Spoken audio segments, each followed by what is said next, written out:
नमस्कार, आपका बहुत स्वागत है। आप देख रहे हैं आपके साथ मेरी बात और मैं प्रिय रंजन भारती। भारतीय जनता पार्टी आने वाले विधानसभा चुनाव के पहले बिहार में बड़ी बेचैनी महसूस कर रही है। बेचैनी इसलिए महसूस कर रही है कि उसके कोर वोटर्स जो छिटकते जा रहे हैं। अभी रुपौली के उपचुनाव में भी ये साफ दिखा कि किस तरह से उसके कोर वोटर्स उससे अलहदा होकर दूसरे की तरफ मुखातिब हो रहे हैं। ये बेचैनी है और इस बेचैनी की अब समाधान निकालने का प्रयास कर रही है।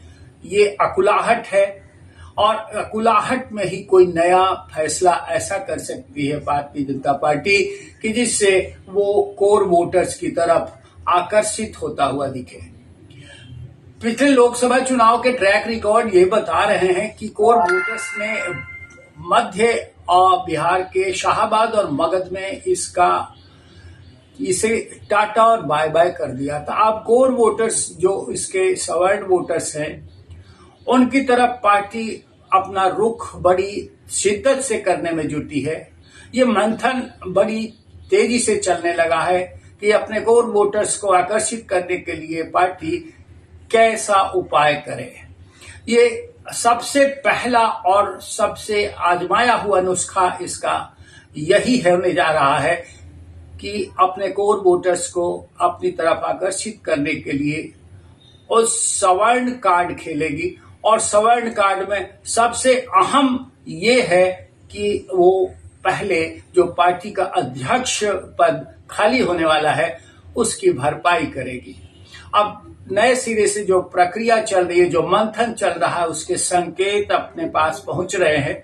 संकेतों के मुताबिक भारतीय जनता पार्टी के प्रदेश इकाई का नया अध्यक्ष जो भी होगा वो एक सवर्ण समाज का व्यक्ति होगा।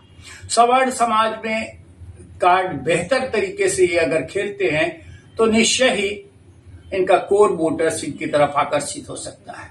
जो संभावनाएं जताई जा रही है जो और जिस पर अभी चर्चा चल रही है, इन कोर वोटर्स के बीच से, सवर्ण समाज के बीच से ब्राह्मण, राजपूत, भूमिहार या कायस्थ समाज से ही कोई पार्टी का अध्यक्ष बनाया जाएगा। अभी जिस तरह से सम्राट चौधरी को लेकर पार्टी में मंथन हुआ और जिस तरह से लोकसभा चुनाव में उनके परफॉर्मेंस की चर्चा हुई है, उसके बाद लबोलुआब ये बन के उभरा है कि बिना सवर्ण कार्ड खेले हुए पार्टी अपने कोर वोटर्स को नहीं जोड़ सकती है। जिन नामों पर चर्चा हो रही है उन नामों को एक एक करके आपके सामने रखना चाहूंगा। सबसे पहले बात आ रही है कि सबसे बढ़िया ट्रैक रिकॉर्ड अध्यक्ष पद का था मंगल पांडे का। मंगल पांडे भी प्रदेश की नीतीश सरकार में, एनडीए सरकार में स्वास्थ्य मंत्री हैं। उन्हें अगर पार्टी अध्यक्ष बनाया जाता है तो उन्हें वो जिम्मेवारी छोड़नी पड़ेगी। लेकिन पार्टी का मंथन, शीर्ष नेतृत्व ये मान रहा है कि मंगल पांडे का जैसा ट्रैक रिकॉर्ड था, जिस तरह से उनके कार्यकाल में पार्टी की बढ़ोतरी हुई है, शाख बढ़ी है बिहार के अंदर, वो अगर वापस आते हैं तो शायद पुनर्बहाली हो सकती है उस शाख की। और वो स्वर्णिम काल माना जा रहा था पार्टी की बेहतरी के लिए, पार्टी के आगे बढ़ने के लिए। अभी विधानसभा चुनाव की तैयारियों के मद्देनजर ये चर्चा सबसे ज्यादा जोरों पर चल निकली है कि पार्टी का अध्यक्ष पद किसे दिया जाएगा। दूसरा नाम सवर्ण कार्ड में एक और है, वो अश्विनी कुमार चौबे का। अश्विनी कुमार चौबे भी सवर्ण और खासकर ब्राह्मण समाज से हैं। इनका एक ब्राह्मण वर्ग में प्रभुत्व है।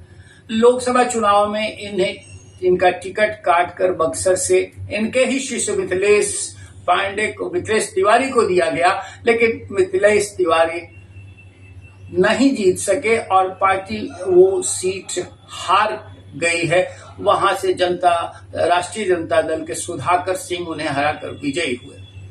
मिथिलेश तिवारी का हार जाना एक तरह से अश्विनी कुमार चौबे की पुनर्बहाली का रास्ता साफ करता है। ये बात चली कि कुछ नेता जो अब राजभवन का रुख करेंगे, उन्हें राज्यपाल बनाया जाएगा। उनमें अश्विनी कुमार चौबे का नाम भी चला, लेकिन अश्विनी कुमार चौबे ने विशेष रूप से पार्टी नेतृत्व से ये कह दिया कि वो संगठन में रहना पसंद करेंगे लेकिन राजभवन नहीं जाएंगे। ऐसी स्थिति में उन्होंने एक और अपनी जो उनका प्रोफाइल रहा है वो छात्र आंदोलन के मूल से निकले हैं, संगठन से जुड़े रहे हैं और संगठन की कड़ियों को बेहतर तरीके से समझते हैं। पार्टी ऐसा संकेत मिल रहे हैं कि पार्टी नेतृत्व इनके नाम पर भी विचार कर रहा है। एक और सवर्ण समाज से एक और नेता का नाम बड़ी तेजी से चला, वो राजपूत समाज से हैं, लेकिन उनके साथ ये कठिनाई है कि वो उम्र के अब ऐसे पड़ाव पर आ चुके हैं कि पार्टी के संगठन की जिम्मेवारी लेकर के वो बड़ी सफलता पूर्वक संगठन को आगे नहीं बढ़ा पाएंगे। सक्षमता शायद उनके आड़े आएगी। वो नाम है पूर्व केंद्रीय कृषि मंत्री राधा मोहन सिंह का। राधा मोहन सिंह का नाम तो है उस चर्चा में, लेकिन राधा मोहन सिंह के नाम पर उतनी आम सहमति बनती हुई नहीं दिख रही है। एक और बड़ा नाम आ रहा है सामने, तेज तर्रार युवा तुर्क कहे जाने वाले नेता आर.के. सिन्हा के पुत्र ऋतुराज सिन्हा का। ऋतुराज सिन्हा अभी किसी सदन में नहीं है, लेकिन पार्टी के शीर्ष नेतृत्व ने इन्हें एक बड़ी जिम्मेदारी राष्ट्रीय स्तर पर दी है। आर.के. सिन्हा का एक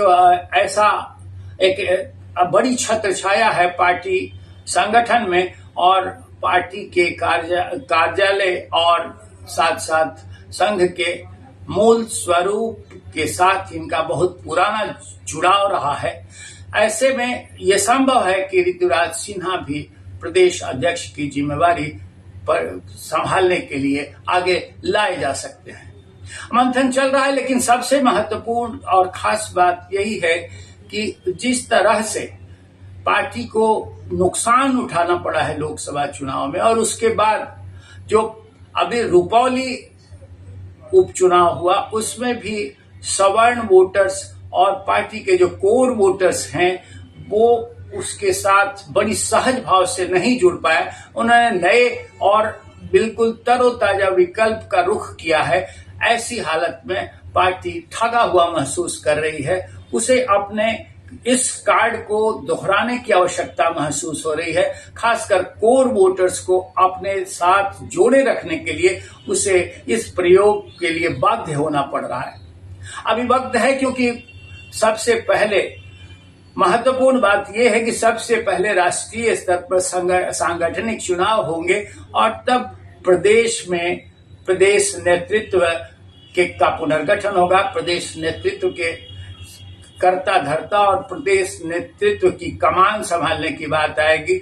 ये वक्त लगेगा, लेकिन इस बीच जो 4 सीटों पर उपचुनाव होने वाले हैं, रामगढ़ और तरारी, वहां पहले 2020 के विधानसभा चुनाव में पार्टी को हार का सामना करना पड़ा था।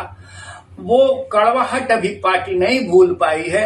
इसलिए भी ये महत्वपूर्ण है कि इन दोनों सीटों पर अपनी जीत को दर्ज कराने के लिए और बेहतर प्रदर्शन के लिए पार्टी मंथन कर रही है कि कैसे हम सवर्ण समाज को अपने साथ जोड़े रख सकें, क्योंकि रामगढ़ और तरारी में ये बहुसंख्यक वहां जो वोटर्स हैं वो हम इस समाज से आते हैं।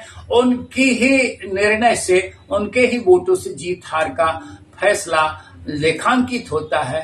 ये इसके बाद ही लगे हाथों विधानसभा चुनाव का बिगुल बज जाएगा और विधानसभा चुनाव के पहले पार्टी को अपने सांगठनिक फेरबदल के साथ, संगठन में बदलाव के साथ नए चेहरे और जिताऊ चेहरे को लेकर के सामने आना होगा। ये वक्त लग सकता है, लेकिन सारी प्रक्रिया विधानसभा चुनाव की घोषणा के पहले ही पूरी कर लेनी है, इसलिए कि चुनाव में जाने के साथ साथ पार्टी अपने नए और जुझारू नेतृत्व को सामने रख करके जब जाएगी तो उसके प्रदर्शन बेहतर होने के आसार नजर आ रहे हैं। प्रयोग करेगी पार्टी, लेकिन किस तरह से मंथन चल रहा है इस पर हमने आपसे अपना वीडियो साझा किया है। और इसमें कोई संदेह नहीं है कि ये इसी रास्ते पर बात बढ़ेगी। देखना महत्वपूर्ण होगा कि नेतृत्व किस तरह ये फैसला लेकर के आता है। आप भी अपनी प्रतिक्रियाएं हमारे वीडियोज पर दीजिए और आपसे निवेदन मैं बार बार करूंगा कि हमारे चैनल को अभी तक अगर आपने सब्सक्राइब नहीं किया होगा तो अभी सब्सक्राइब कर लीजिए। बने रहिए हमारे साथ, देखते रहिए आपके साथ मेरी बात। फिर मिलते हैं, नमस्कार।